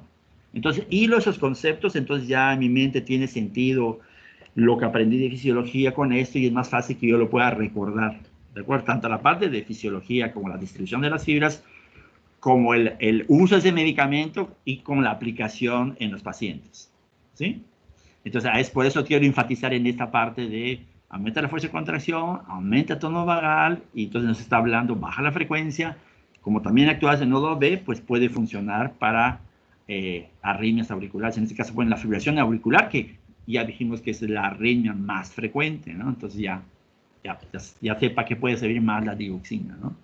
En otra ocasión ya me he dicho la inhibición neurohormonal, dice, no se ha elucidado exactamente cómo lo hace, pero dice, a dosis bajas inhibe la activación del simpático. Aumento parasimpático, inhibe al simpático. ¿Sí? Que eso igual, si inhibe al simpático, explica disminución de la frecuencia. Pero a dosis bajas produce este efecto, dice, con efectos mínimos sobre la contractibilidad. O sea, hacen hincapié de que no afecta tanto a la contractibilidad porque, por otro lado, está aumentada la cantidad de calcio y eso aumenta la fuerza de contracción. Pero sabemos que el aumento del tono simpático a nivel renal activa el sistema de renin-angiotensina aldosterona, ¿no? Entonces, dice, ese efecto es el motivo por el cual en pacientes que tienen una fracción de eyección reducida, ¿no? Pues estos medicamentos que la dosis baja puedan bloquear esto y evitar que se active el sistema de renin-angiotensina a nivel renal por esta inhibición de la activación simpática, ¿no? Eso como que propone que por allá podría ser el mecanismo de la digoxina para evitar que se active tanto el sistema renin-angiotensina aldosterona. Obviamente, si lo estoy dando en la insuficiencia cardíaca aguda, pues está diciendo, sí, te ayuda también para la fuerza de contracción, pero tiene algo que ver, aunque sea un poquito, con que no se active el sistema renin-angiotensina o lo aminore, ¿sí? Que no sea tanta esa actividad, ¿sí? Sabemos que el paciente ya la tiene, pero bueno, puede contrarrestar esto. Y ese punto, aunque débil, pues puede ser bueno para la dioxina, ¿no? Bueno, es un punto bueno de dioxina que nos puede ayudar a los pacientes. Entonces, es indicado para pacientes que tienen esta fracción de eyección reducida, que se encuentran sintomáticos, con farmacoterapia óptima para la insuficiencia cardíaca, ¿no? Y, bueno, hablan de la concentración baja, ¿no? De 0.5 a 0.8, por lo que acabamos de decir con respecto a la relación neurohormonal, ¿no? Aquí igual, uso terapéutico está refiriendo a insuficiencia cardíaca, pero ya vimos que también puede ser para arritmias, ¿no? Entonces, si es digoxina y se puede dar para manejo ambulatorio, pues hay vía oral, hay inyectable. Dice, tiene un gran volumen de distribución.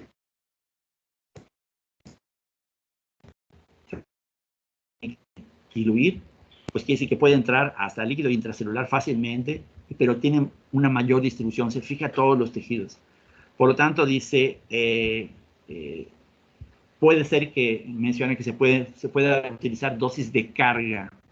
Significa, si yo doy, por ejemplo, la dosis de 7 a 10 microgramos por kilo, voy a dejar 10 microgramos por kilo. Puede ser que algunos pacientes, como dosis de impregnación, aquí el libro dice dosis de carga, yo le dé la primera dosis, no 10, a 30 por kilo, a 3 veces más la dosis. Y 24 horas después, entonces yo le dé la 10 por kilo. ¿Por qué le di 30? 3 veces. Lo de 3 días se lo di el primer día. Porque como tiene un gran volumen de distribución, se distribuye en todos los tejidos, pues si yo nada más le doy 10, pues va a llegar muy poquito al sitio donde yo quiero que llegue al corazón. Si le doy 30, pues se distribuye a todos los tejidos y después le doy 10 y aseguro que cuando yo le dé 10, no, desde los 30, llegue a una cantidad adecuada para que pueda bloquear la sodio, potasio, ATPase. ¿Sí? Entonces se basa en la dosis en base al peso corporal magro, no puede ser el peso ideal, ¿no? Sin la grasita, ¿no? Cuánto es la altura, cuál es el peso ideal, y en base a eso se le da la dosis, ¿no? Que en situaciones agudas con fibrilación auricular sintomática se usa el esquema de dosis de carga, que les decía, de dar lo suficiente, porque tiene fibrilación, o sea, por lo general es asintomático, pero si ya tiene la fibrilación y está dando síntomas, tú quieres que actúen rápidamente. Para insuficiencia cardíaca le voy a dar el diurético y le doy la digoxina. Ya con el diurético botando líquido ya lo están ayudando. Pero la fibrilación auricular quieren que sea rápido, que corte esa fibrilación, esa frecuencia auricular alta rápidamente. Entonces aquí dice, puedes usar esa dosis de impregnación o dosis de carga. Dice. Vida media de 30 a 40 horas, lo van a usar cada 24, ¿no? Se elimina sobre todo de manera intacta en el riñón, lo que requiere el ajuste de dosis en disfunción renal, ¿no? Entonces, igual, es de vigilar. Todos los fármacos hay que tener cuidado con cuando el paciente tiene insuficiencia renal. Pero les dicen si la digoxina se elimina por vía renal y la digoxina, si no se elimina, le sigo dando la misma dosis al paciente y aumenta mucho el tono vagal, pues va a haber bradicardia, puede haber bloqueo del nodo AB y la muerte del paciente. Entonces ahí hay que tener mucho más cuidado, ¿no? Entonces se menciona aquí como algo importante, ¿no? Índice terapéutico muy estrecho. ¿Se acuerdan cuál es la definición de índice terapéutico? Mari Carmen, ¿te encuentras, Mari Carmen? No se encuentra, doctor. Se encuentra Ricardo, Iván.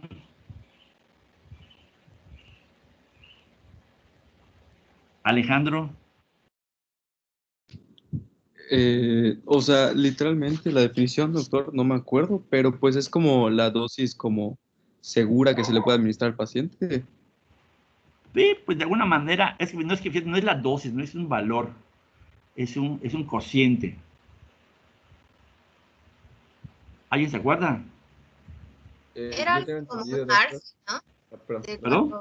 Era como el margen de donde empezaba a tener efectos benéficos hasta donde ya podría ser tóxico. Es que hay una definición de margen terapéutico e índice terapéutico. Son dos definiciones. El índice es un cociente, una cosa dividida entre otra. Era la dosis letal 50 y la dosis efectiva 50. Exacto, dosis letal 50 sobre dosis efectiva 50.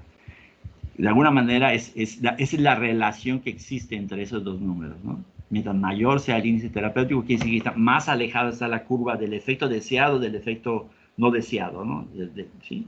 Entonces, mientras más cerquita, pues menor es el índice terapéutico.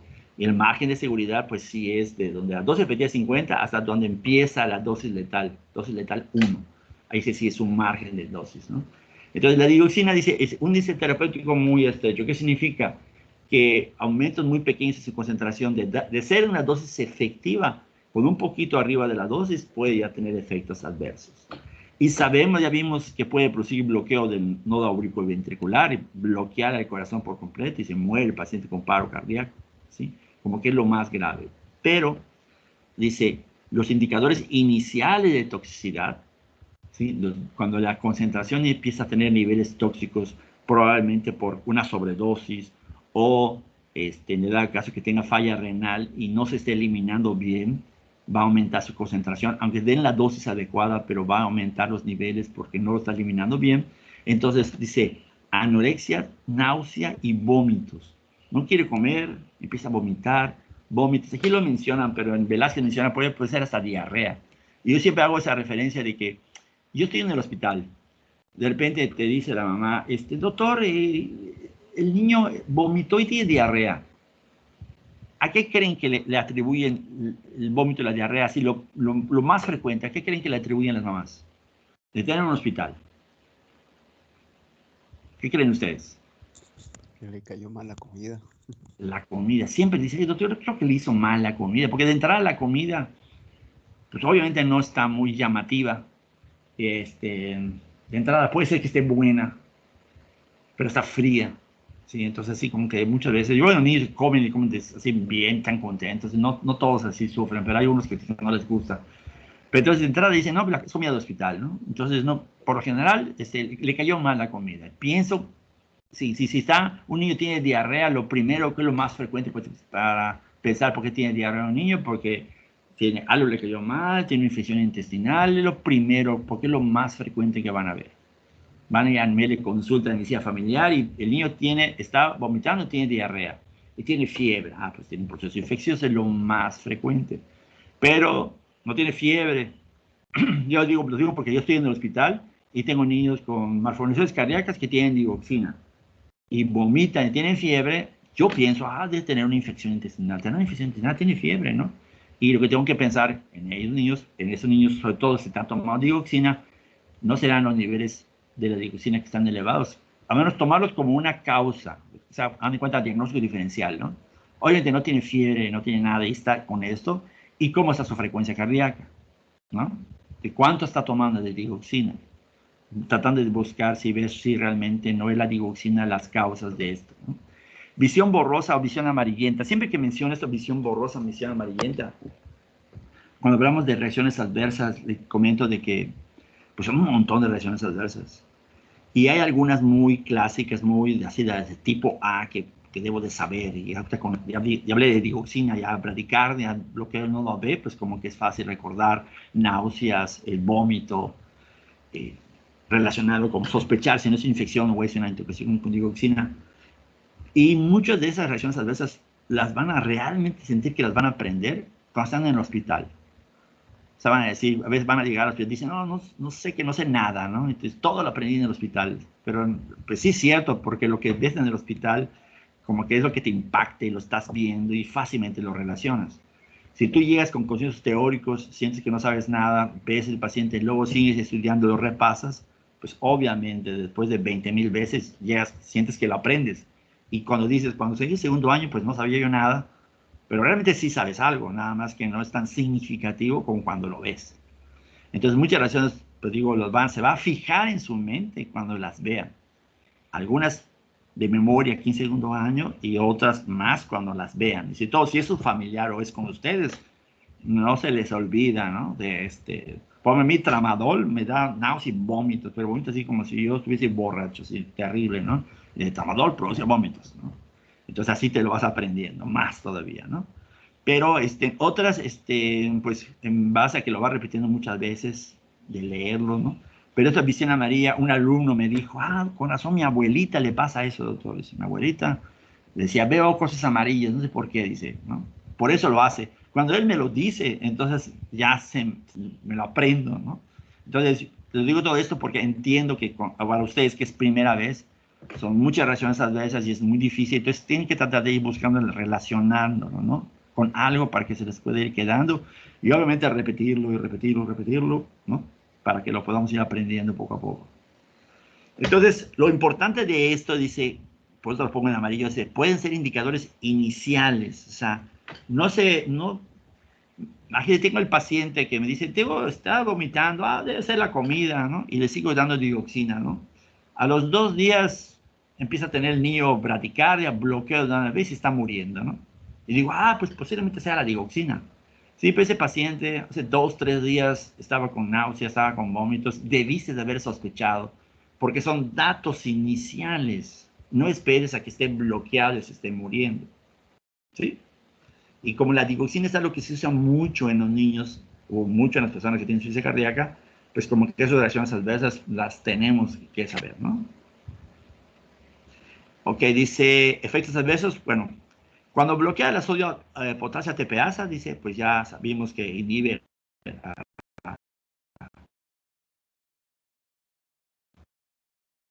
quedar con un poquito más de sodio que debe. Y si se queda con más sodio, dijimos que el mecanismo de acción es que al aumentar el sodio, el cotransporte pues deja de sacar, como hay mucho sodio, deja de sacar el calcio y hay más calcio para contracción. Pero ¿qué pasa con el potencial de membrana? Pues si queda con más sodio, pues entonces se empieza a despolarizar. Vean este potencial de acción en línea delgadita, es el control, y tiene menos 90 milivolts. A nivel mediano, es la línea gruesa que está acá, vean cómo ahora está en un valor menos negativo. Se despolariza acá, menos negativo. Si viene potencial de acción, vean cómo se despolariza. Más o menos alcanza el mismo voltaje, pero ahora la pendiente está disminuyendo. Se despolariza más lento, ¿sí? Y la duración de potencial de acción es más corta. Sabemos que el músculo cardíaco, el hecho de que dure más el potencial de acción es para que entre más calcio. Pero hacer menos duración, menos calcio, menos fuerza de contracción. Y luego, a un nivel máximo, vean, una mayor concentración de digoxina, vean, tiene un valor menos negativo. ¿Por qué está menos negativo acá? Porque tiene más sodio, porque se bloqueó la sodio potasio ATPasa. Y si el potencial ahora está menos negativo, se inactivan los canales de sodio. Cuando viene el potencial de acción, vean, produce esa pequeña deflexión y desaparece. Ya este cambio de potencial de membrana puede ser que ni siquiera genere un potencial de acción y la célula está bloqueada, no está conduciendo, ¿sí?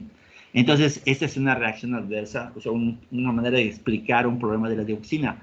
Al bloquear la sodio-potasio ATPasa, explica el mecanismo de acción. Pero si se bloquea demasiado la sodio-potasio ATPasa, el potencial de membrana queda a un valor menos negativo, ¿sí? Y si queda menos negativo, se va despolarizando el potencial de membrana, inactiva los canales de sodio. Y eso va a bloquear la respuesta, ¿sí? Entonces, otro problema que también es importante es cuando un paciente tiene hipopotasemia. Dice, las concentraciones reducidas de potasio sérico predisponen a toxicidad del paciente con dioxina, debido a que la dioxina normalmente compite con el potasio.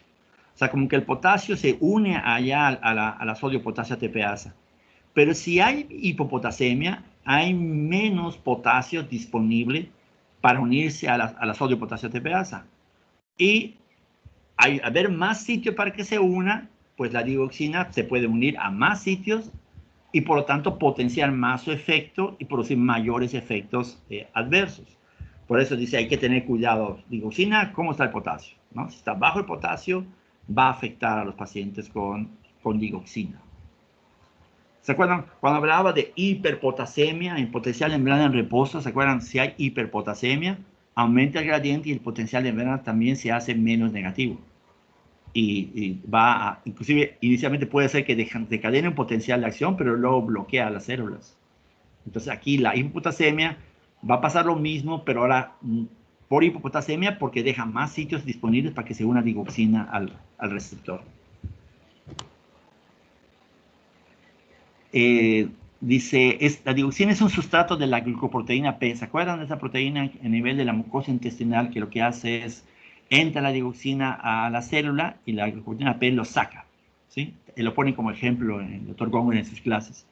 Entonces, ¿qué pasa si yo inhibo a esta glucoproteína P? Pues entra la digoxina y ya no va a haber algo que la saque, o va a haber, la proteína va a sacar menos digoxina, por lo tanto va a haber más digoxina que va a poder entrar a la circulación.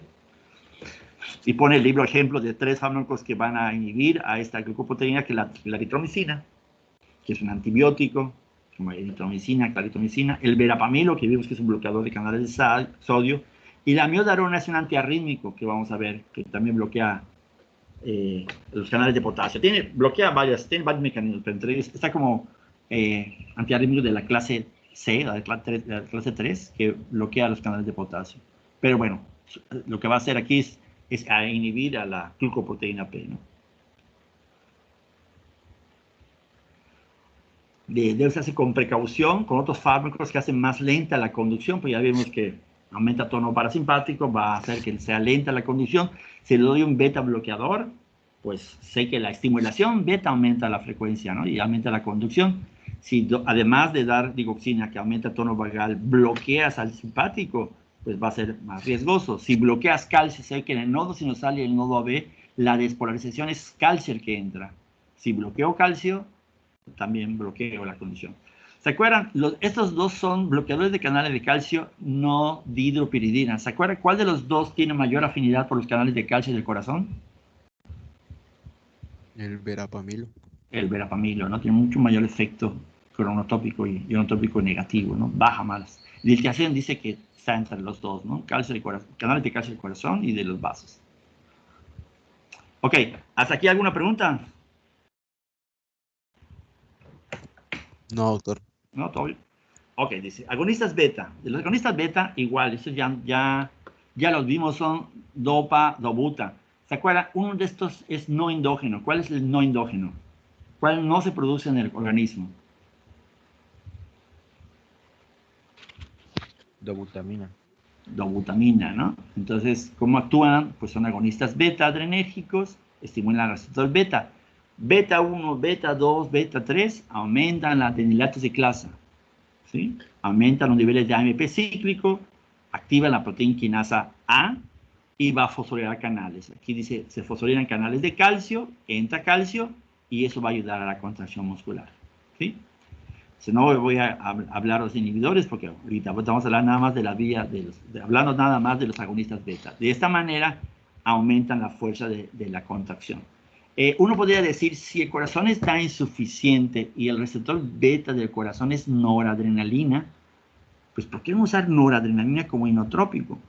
Y la razón es que la noradrenalina, pues acuérdense, sí, es el neurotransmisor que se libera al terminal nervioso del simpático, pero cuando se libera esta, tiene más afinidad por los receptores alfa. Y sí va a hacer que el corazón trabaje más fuerte y más rápido, pero también va a producir vasoconstricción. Va a producir, si hace vasoconstricción en arterias, va a aumentar la poscarga. Si hace vasoconstricción en las venas, va a aumentar la precarga. Pero sí, va a aumentar la precarga porque va a hacer vasoconstricción en venas, ¿no? Entonces, ¿qué va a hacer la noradrenalina? Pues hacer que aumente el gasto cardíaco, que aumente la cantidad de sangre que llega al corazón y aumentar la resistencia al corazón. Por lo tanto, va a incrementar mucho más el consumo de oxígeno del corazón. Y si está insuficiente, pues no es el apropiado. Por eso empezaron a buscar otras alternativas que podrían ayudarle al paciente que tiene insuficiencia cardíaca, pero no tanto como la nora, ¿sí? Entonces, por eso no se usa el que fisiológicamente se activa, porque está en condiciones diferentes a lo normal, ¿no? Al sano. Entonces, por eso se usan estos agonistas beta, son los que de alguna manera han ayudado. ¿Se acuerdan? Dobuta habla de agonistas beta. Tiene también acción sobre los vasos, pero están aquí neotrópicos porque estimula receptores beta, ¿no? Estimula beta 1. ¿Se acuerdan de la dopamina? La dopamina tiene una característica. Estimula receptores, bueno, estimula varios receptores dependiendo de las dosis. Eso ya lo vimos. A dosis bajas, ¿qué estimula? Beta. ¿Cuáles? Los beta. No, es dosis intermedia. A dosis baja estimula otros receptores.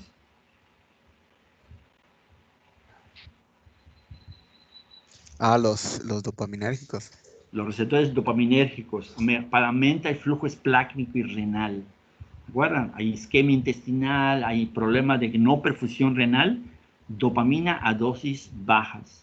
Dosis intermedias entre 5 y 10, ¿no? Microgramos kilo minuto, estimula receptores beta, que es la dosis como para insuficiencia cardíaca. Y el problema de la dopamina es que arriba de 10, en dosis altas, lo que va a estimular es a los receptores. ¿De cuáles se estimulan dosis altas? Al alfa 1. A los receptores alfa 1. Y eso aumenta vasoconstricción, aumento de postcarga, y no es bueno para el paciente que tiene insuficiencia cardíaca. Pero sí se puede usar con cuidado, dosis intermedia, ¿sí? Y la dobuta, pues es a veces más preferida que la dopa, ¿no? Pero la dobuta va a estimular receptores beta 1, ¿no? Entonces, deben administrarse con infusión intravenosa. ¿Por qué tiene que ser infusión intravenosa así constantemente? ¿Qué característica tiene? ¿Qué propiedad farmacocinética tienen estos? Que tienen que ser infusión continua. ¿Por qué no un bolo y cada 8 horas dopa, cada 6 horas dobuta? ¿Por qué tiene que ser infusión continua?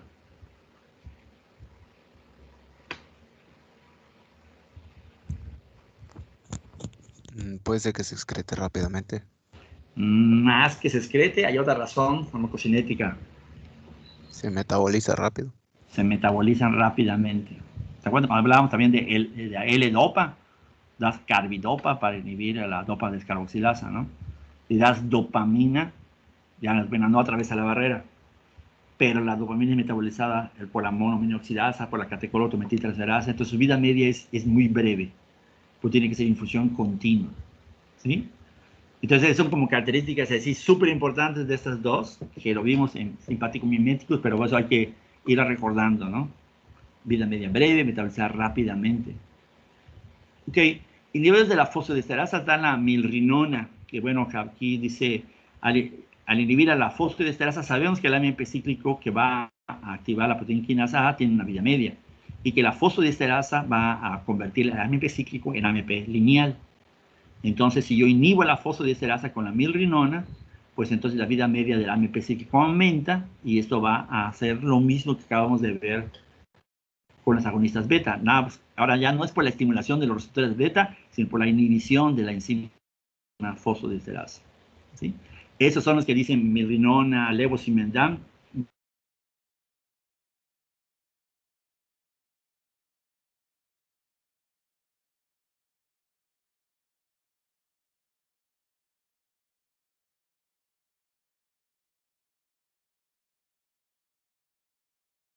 Parálisis cardíaca. Eso dice, puede considerarse a mediano plazo en el ámbito ambulatorio para cuidados paliativos. ¿Qué significa eso? Cuidados paliativos.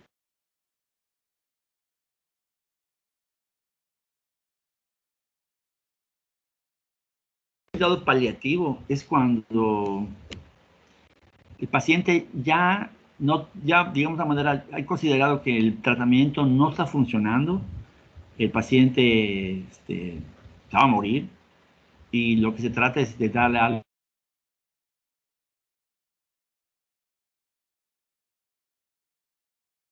digamos, a veces se dan analgésicos, manejo en casa, o sea, infusión para que reciba tratamiento y ayude un poquito, pero para no dejarlo sin nada, digamos, de alguna manera, ¿no?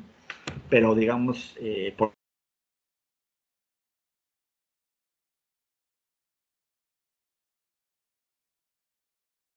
Disculpe, doctor, no se le está escuchando.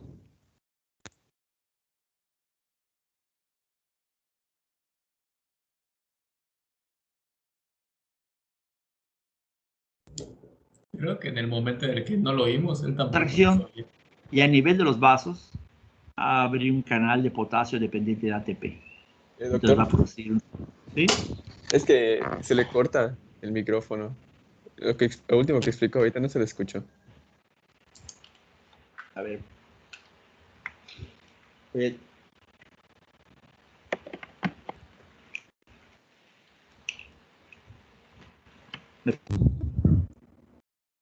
¿Me escuchan? Bueno, Sí, doctor, Sí, ahora sí. pero no sé si sea el micrófono Sí. o el internet. A lo mejor es el internet, doctor. puede ser. Lo que pasa, me acabo de poner un micrófono. No me lo pongo porque a veces se mueve, a menos yo dejo de escuchar. Ahorita me están escuchando, ¿no? Vamos a intentar a ver si es mejor acá. Les decía, el levosimendan aumenta la sensibilidad del calcio a la troponina C, entonces queda más tiempo calcio unido y por lo tanto favorece más la contracción, pero al mismo tiempo también abre canales de potasio, dice, dependientes de ATP en el músculo liso. Entonces sabemos que si se abre un canal de potasio, sale potasio y la célula se hiperpolariza. Y si la célula del músculo liso se hiperpolariza, se aleja el umbral de disparo, produce relajación. Por eso aumenta la fuerza de contracción y es un dilatador. Y si pienso en poscarga, disminuye resistencia. Si pienso en precarga, disminuye retorno venoso, ¿no? Y por lo tanto disminuye sobrecarga del corazón. Entonces, por eso es de que aumenta la fuerza de contracción y es un vasodilatador. Y vean, insuficiencia cardíaca crónica O sea, no, dice, esa podría ser insuficiencia cardíaca crónica grave en descompensación aguda. O sea, es insuficiencia cardíaca crónica, sí, pero no está descompensado, no hay que darlo. Cuando se descompensa y está en su cuadro agudo, en ese momento puede usar levosimendan. Y les digo, en pediatría, por lo general estos nuevos medicamentos se usan primero en adultos y ya ven que funciona, se empiezan a usar en pediatría, ¿no? En pediatría, les digo, es para pacientes postoperados, como les digo, los acaban de operar, o usan mirrinona o a veces usan levosimendan. Si con mirrinona funciona, ahí la dejan, pero si no, habrá que usar levosimendan, ¿no? Y en este resumen nada más dice, en ese 2011 era nuevo inotrópico positivo, que lo que dice es aumentar la sensibilidad de calcio sin causar un incremento en la demanda miocárdica de oxígeno. Eso es por el hecho de, ¿se acuerdan? Norepinefrina aumentaba el consumo de oxígeno. Aumenta la fuerza sin aumentar, o sea, era un punto bueno también, ¿no? Y también abre canales de potasio dependientes de ATP, causando vasodilatación con reducción tanto en la postcarga como en la precarga, ¿sí? Entonces, ahorita nada más como mecanismo de acción inotrópico y vasodilatador. Vamos por acá. Ok, ¿se dan cuenta? Esto es para la parte aguda. El furosemide es el diurético, lo vamos a ver en la siguiente clase. Y esto, pues ya faltan 20 minutos. Pero el objetivo no es revisar todo esto, porque son un montón, y mucho esto ya lo vimos, ¿no? Entonces, esto está mal. Acá. Entonces, la razón para la insuficiencia cardíaca crónica, que como dijimos al principio, está activado el sistema, por lo tanto hay que bloquear este sistema. Y de eso, de alguna manera, se ha visto que mejora la sobrevida de los pacientes. Por eso es de que se pone como un objetivo, un parte de tratamiento para la insuficiencia cardíaca crónica, ¿no? Por ejemplo, ¿se acuerdan? En fisiología dijimos, si se activa el sistema de la angiotensina 2, todo lo que va a hacer la angiotensina 2 se va a explicar un aumento de la presión arterial. Aumenta el tono simpático, aumenta la recaptadora de sodio, activa el sistema de la angiotensina, produce vasoconstricción, aumenta la liberación de hormona antidiurética, todo para que haya más líquido, aumenta la presión. Pero si yo bloqueo a la enzima convertidora de angiotensina, pues entonces no se activa el simpático, ya no hay vasoconstricción, hay vasodilatación, ya no retiene sodio, sino que si pierde esa retención de sodio, bota agua y por lo tanto disminuye la precarga.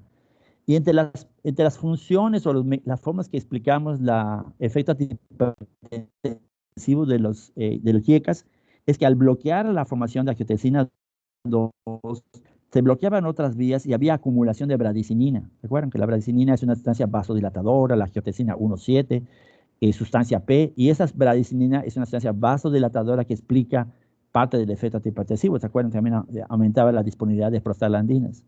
Entonces, al inhibir estas IECAS, pues ya no se activa el simpático, se inhibe la degradación de bradicinina, hay más bradicinina, y si hay más bradicinina hay mayor una vasodilatación. Entonces, aumenta la sustancia vasodilatadora, inhibición del simpático, que esto es lo que estaba haciendo que el corazón trabaje de más. Entonces, por eso es bueno como parte del manejo con insuficiencia cardíaca. Disminuye la poscarga y por lo tanto hay un mayor gasto cardíaco, ¿no? Dice, disminuye poscarga y precarga, ¿no? Pero digamos, de alguna manera, si el paciente está con un volumen normal, fíjense, tiene volumen cardíaco normal y disminuye la precarga, eso condiciona disminución del gasto cardíaco. Pero si parte de un paciente que tiene insuficiencia cardíaca, que tiene un montón de volumen, ¿sí? La precarga está aumentada porque el corazón está hay mucha presión al final de la diástole. Y si yo disminuyo la precarga, la longitud del ventrículo regresa a un valor menor, eso hace que aumente la fuerza de contracción y eso aumenta el gasto cardíaco, ¿sí? Dice, va a evitar aumento habitual de la epinefrina y aldosterona en la insuficiencia cardíaca. Dijimos que se aumenta el tono simpático, pues al inhibir eso, pues inhibe la acción del simpático. Mejora síntomas y signos. ¿Se acuerdan? Era uno de los objetivos del paciente con insuficiencia cardíaca, ¿no? Mejora los síntomas y signos y mejora la supervivencia, cosa que no sucedía con la mirrinona y el levosimendan, ¿no? Por eso dicen, pues es bueno. Y se explica porque está en contra de ese mecanismo compensador que a la larga se vuelve contraproducente, ¿no? Considerar en pacientes que tienen esa fracción de eyección reducida con insuficiencia cardíaca, sintomática o asintomática. Esos pacientes se acuerdan de la clasificación de hemodinamia tipo 1, ¿sí? Que está seco y caliente, no tiene datos de congestión y tiene buena perfusión, pero tiene elevada el péptido natriurético, pues se puede usar YECAS en esos pacientes y es crónico, ¿de acuerdo? Paciente en todas las etapas de insuficiencia de ventrículo izquierdo, si está fallando el ventrículo izquierdo, sabemos que falla el ventrículo izquierdo, falla la hipoperfusión, hay hipoperfusión en general, entre ellos el riñón, y sabemos que va a activar el sistema de renin-angiotensina, entonces también se puede utilizar en este tipo de pacientes. Pero dice, iniciar las dosis bajas, ¿sí? Y ajustarlo en base al objetivo. O sea, eso en base a que se controle con lo menos necesario para producir el efecto adecuado, ¿no? Ya vimos que los YECA se usa para hipertensión, dice. Otros, los pacientes que han sufrido un infarto al miocardio. ¿Se acuerdan qué fármaco dijimos que era importante dar después de un infarto para reducir la zona de infarto? Aquí estamos diciendo que YECAS, pero ¿cuál es el otro que dijimos que debe usar en pacientes infartados para prevenir los daños? Beta bloqueadores, ¿no?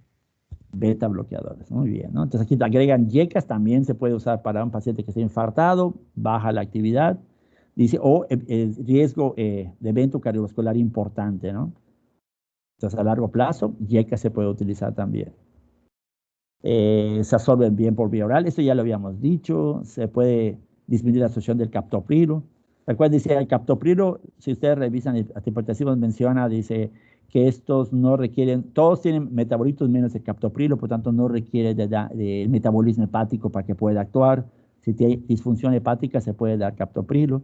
En el aprilo era la presentación que está en forma inyectable, ¿no?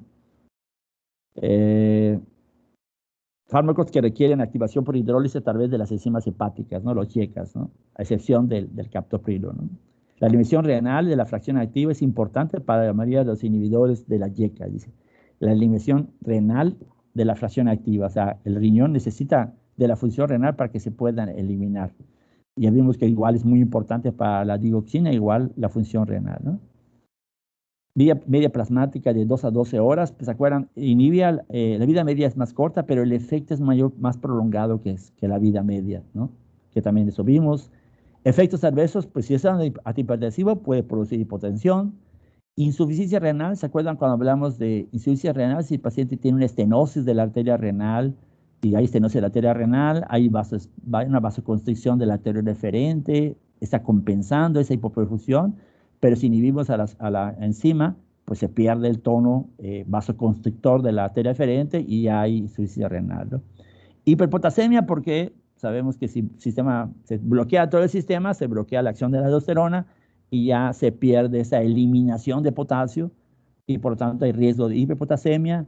Tos seca y angioedema, ¿te acuerdan? Tos seca y persistente, el libro decía 10% más o menos de tos seca, que a veces es la razón por la cual se suspende, y angioedema raro, pero que es a veces grave en caso que lo presente, ¿no? Por la vasodilatación. Debido al riesgo de hiperpotasemia, debe monitorizarse la concentración de potasio, o sea, vigilarlo. Función sérica de creatinina, es una medida de vigilar la función renal. No es la mejor, pero de manera así, en la química sanguínea me sale creatinina y me puede dar una indicación de cómo está la función renal, ¿no? Dice, hablando de interacción farmacológica, ¿se puede usar un YECA y un diurético? Sí, de hecho se usan diuréticos y clorotiacidas, ¿no? De aquí lo que menciona es de que pues es más el riesgo de producir hipotensión y por lo tanto hay que estar pendientes de esa probable reacción adversa, ¿no? Y ¿se acuerdan? Dijimos la angiotensina 2 a través de los AT2 estaba mediando funciones de regulación del crecimiento embrionario, ¿no? Entonces, por lo tanto, decíamos no YECAS, no ARAS en mujeres embarazadas, ¿no? Entonces, para recordarlo, los ARAS son igual antagonistas de la angiotensina 2, pero que van a bloquear los tipos AT, también lo vimos, en la insuficiencia cardíaca, disminuyen precarga y postcarga y se usan para hipertensión pulmonar. Igual, ¿por qué se sugiere insuficiencia cardíaca crónica? Porque están bloqueando la angiotensina 2, que es parte de los mecanismos que están asociados a una mayor mortalidad. Por eso es que para insuficiencia cardíaca crónica, ARAS es una actividad. Estamos poniendo como prototipo, porque lo dice la guía, el losartán, como para poner un prototipo de estos ARAS para esos pacientes, ¿no? Igual se da por vía oral, se utiliza una vez al día, a excepción del valsartán, aunque no es el prototipo, pero bueno, todos una vez al día y valsartán 2 veces al día, ¿no? Fuerte unión a proteínas plasmáticas. Este prototipo de los ARA para insuficiencia cardíaca crónica difiere de que pasa por un metabolismo hepático de primer paso extenso, incluyendo la conversión a un metabolito activo. O sea, se usa por vía oral, sí, y metabolizado a nivel hepático, y va a tener un metabolito activo, ¿no?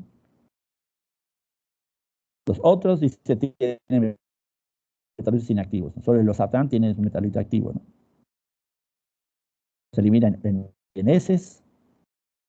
¿Se acuerdan cuando hablábamos de los efectos adversos? Dice, si bien son similares los YECA que los ARA, no son exactamente iguales. Digamos, los ARA no bloquean la síntesis de angiotensina 2, sigue habiendo angiotensina 2, por lo tanto los ARA sí aumentan los niveles de bradicininina y los ARA no van a aumentar los niveles de bradicininina. Y si la tos se debe a acumulación de bradicininina y sustancia P, pues entonces dice la presencia de tos en esos pacientes es mucho menos, y el angioedema mucho menos que comparado con los YECAS, ¿no? Y el angioedema igual, dice, hay menor incidencia de angioedema porque, ¿se acuerdan? Los YECAS van a aumentar la disponibilidad de prostaglandinas que son vasodilatadores. En cambio, en esto dice, es mucho menos el riesgo de que produzca estas complicaciones que son la tos frecuente y el angioedema grave, ¿no? De los YECAS. O sea, son más seguros los ARAS que los YECAS. Dice, ¿no? Así ARAS contraindicados en embarazo. Eso sí, como que ya debemos de saberlo. En el segundo año debemos saber. No YECAS, no ARAS. Es algo que se debe hacer, ¿no? Esto lo vamos a ver en diuréticos, ¿no? Pero bueno, nada más aquí lo pongo como, ¿por qué insuficiencia cardíaca? Sistema de renina, angiotensina, aldosterona, hay que bloquearlo. Puedo bloquear la enzima convertidora de angiotensina con captopril, pero también puedo bloquear a la aldosterona con la espironolactona. Con este otro diurético, ¿no? La eplerenona, también va a ser bueno va a funcionar antagonizando la acción de la aldosterona, ¿no? Entonces ya debo tener cómo funciona la aldosterona y por qué si bloqueo a la aldosterona con espironolactona, pues puede ser de ayuda en estos pacientes. Pero digo, lo vamos a ver así con más calma cuando veamos diuréticos, ¿no? Los beta bloqueadores igual ya lo vimos. Aquí menciona en el libro el bisoprolol, el carvedilol. ¿Se acuerdan que bloquea beta, pero bloquea alfa? Y eso disminuye la poscarga. Bisoprolol y metoprolol es un poquito más para beta 1. Pero dice betoprolol de acción prolongada. ¿Se acuerdan? De acción prolongada tardan en hacer ese efecto, pero dura más su efecto, ¿no?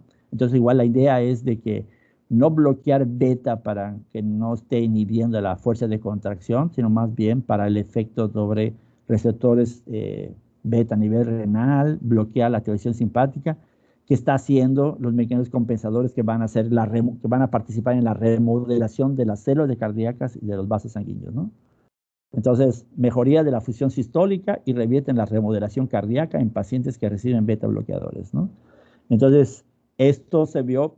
O sea, el hecho de que esté revertiendo la remodelación es por eso de que se quitó esa idea de no usar beta bloqueadores en los pacientes con insuficiencia cardíaca, pero algunos, no cualquier beta bloqueador, ¿no? Y en ciertas condiciones. Obviamente, si el paciente tiene bajo gasto cardíaco, pues ahorita no le voy a dar un beta bloqueador en este momento para que, por el riesgo de que baje la respuesta del corazón, sino te lo voy a manejarlo en su forma aguda, ¿no? Por eso es importante y me parece interesante el cuadro en base a la hemodinamia, ¿no? Si el paciente tiene sobrecarga, pues disminuye, dale líquidos bajos, dale diurético. Si está con hipoperfusión, primero perfúndelo, mantiene la perfusión, mantiene vivo el paciente.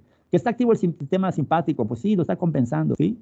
Pero aumenta el gasto cardíaco. Ya después que el paciente ya se estableció y si no se revierte el cuadro y queda con dato crónico, con elevación del péptido natriurético, porque aunque se vea estable, está elevado el péptido natriurético porque está con sobrecarga del corazón, tiene el perfil hemodinámico A, ¿sí? Está seco, no está congestionado y está con buena perfusión, pero está con sobrecarga. Entonces, si es sobrecarga, además de aumentar el péptido natriurético, está aumentando el sistema renina-angiotensina, ¿sí? Pues entonces habrá que dar algo crónicamente, pues posiblemente allí se usan los beta bloqueadores, ¿no? Para ayudar a bloquear esta vía, ¿no? Previene los cambios de activación crónica del sistema nervioso simpático, disminuye la frecuencia cardíaca, y la liberación de... Y esto es la razón, ¿no? Los efectos deleterios de la norepinefrina en las células musculares cardíacas, disminuye la remodelación y la hipertrofia y muerte celular. Por eso está para crónico, ¿no? Bueno, aquí ya están los mecanismos de acción que ya dijimos. Se usa para todos pacientes con crónicos estables. Aquí pongo metoprolol como prototipo, ¿no? Dice, reducen la morbilidad y la mortalidad relacionada con la fracción de eyecciones reducida en insuficiencia cardíaca, ¿no?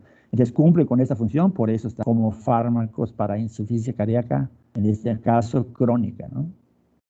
Debe iniciarse a dosis bajas igual, ¿no? Pues lo mínimo necesario para... Lo que queremos es bloquear el sistema renina-angiotensina, la aldosterona que se produce por el sistema renina-angiotensina a nivel renal, ¿no? No tanto bajar la fuerza de contracción. Entonces, la mínima dosis, y con eso se funciona bien. Como la digoxina, ¿se acuerdan? La digoxina a dosis bajas va a ayudar a la regulación de la neurohormonal que se presenta. Bueno, aquí dice el metoprolol por la 2D6.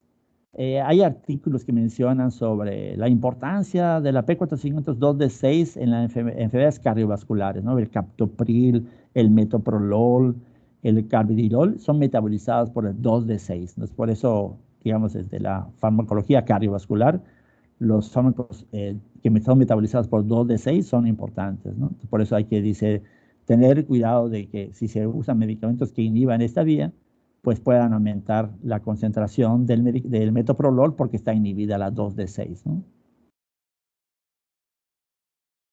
Deben usarse con precaución todos los fármacos que hacen más lenta la conducción, ¿no?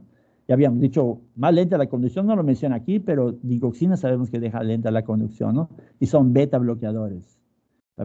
Ahora, si la distribución de simpáticos es en todo el corazón, en nodo sinusal, nodo auriculoventricular, aurículas y ventrículos. Si bloqueo los beta, pues bajo la frecuencia porque actúo sobre el nodo sinusal. Pero los beta bloqueadores pueden bloquear el nodo AB, sí, porque estoy bloqueando. Hay receptores beta adrenérgicos en el nodo auriculoventricular. Entonces, amiodarona, que bloquea canales de calcio, bloquea canales de potasio, también puede bloquear la conducción nodo B. Verapamilo y calcio y diltiazem, sabemos que bloquean, que el calcio es importante para la despolarización, pues también va a bloquear la despolarización del nodo sinusal y el nodo auriculoventricular, ¿no? Entonces, si lo relacionan con fisiología, es más fácil recordar esta interacción, ¿no? O sea, si no les dicen, yo doy un propanolol que quizás saben que es un bloqueador beta y doy verapamilo que bloquea también a los canales de calcio en el nodo AB, ya puedo predecir qué efecto va a tener sobre la conducción en el nodo auriculoventricular si yo recuerdo la fisiología de la estimulación adrenérgica y de la función del verapamilo bloqueando calcio, por ejemplo. ¿Sí? Ok, y eso es todo. Entonces, sugiero que, o sea, el hecho de que en este capítulo hable de YECAS es para ir a YECAS y revisar. Vean lo que dice YECAS en esta parte de insuficiencia cardíaca y repasen, ¿no?, la farmacocinética, los efectos adversos. Vean beta bloqueadores, repasen simpáticos miméticos. Vuelvan a revisar esa parte para ir repasando y recordando, ¿no? Por ejemplo, de los beta bloqueadores, ¿se acuerdan alguna reacción adversa?